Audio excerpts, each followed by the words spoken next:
Hoje eu deparei com uma coisa curiosa. Dor de coluna em duas pessoas distintas. Homens, meia-idade, com o mesmo tipo de lesão na sua radiologia, porém com sintomas e características diferentes. Sou Leonardo Carmo, fisioterapeuta, especialista em fisioterapia esportiva, há 20 anos no mercado e acostumado com esse tipo de diferença. Vou começar a te dar dicas de como eu dividi essas duas pessoas com essas mesmas lesões. Você sabe fazer uma avaliação criteriosa do mesmo caso? Qual o ponto de diferença em que você pode achar nesses pacientes? A dor é a mesma, a lesão é a mesma, a radiologia indica uma patologia de coluna e estas dores se assemelham ao mesmo tempo, elas têm as suas particularidades. Dentro da minha avaliação e dentro do que eu conversei com essas duas pessoas, com estes pacientes, eu tive alguns pontos específicos. São duas pessoas ativas, dois praticantes de esporte, porém com trabalhos e ofícios diferentes.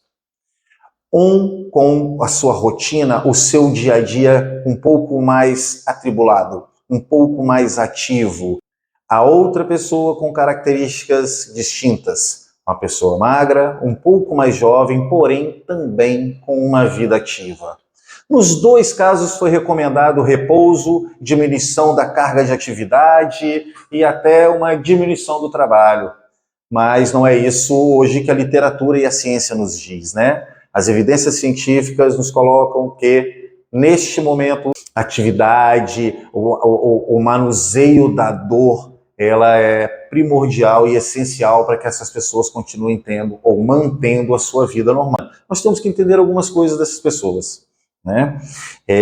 Idade, postura, biotipo, qual é o tipo desta pessoa, ela tem uma lordose, hiperlordose, escoliose, mas isso vai importar muito no meu diagnóstico, sendo que ele tem dor?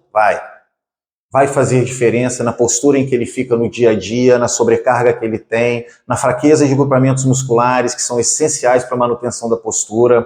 Só que isso eu só descobri na minha anamnese, só descobri na minha avaliação. O mais importante é você entregar para este paciente o que ele realmente tem e como que ele vai lidar com aquela dor ou com aquela patologia. Porque a partir do momento que ela entende, que o seu paciente entende o que ele tem, ele te ajuda, ele colabora com o tratamento e ele consegue adaptar os seus movimentos à dor.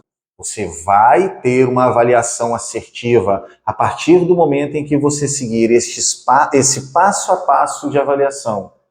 Existe uma sequência em que eu uso, em que no fim desta avaliação, deste questionamento sobre a sua vida, você vai conseguir fechar um diagnóstico e fazer uma leitura mais assertiva do seu paciente.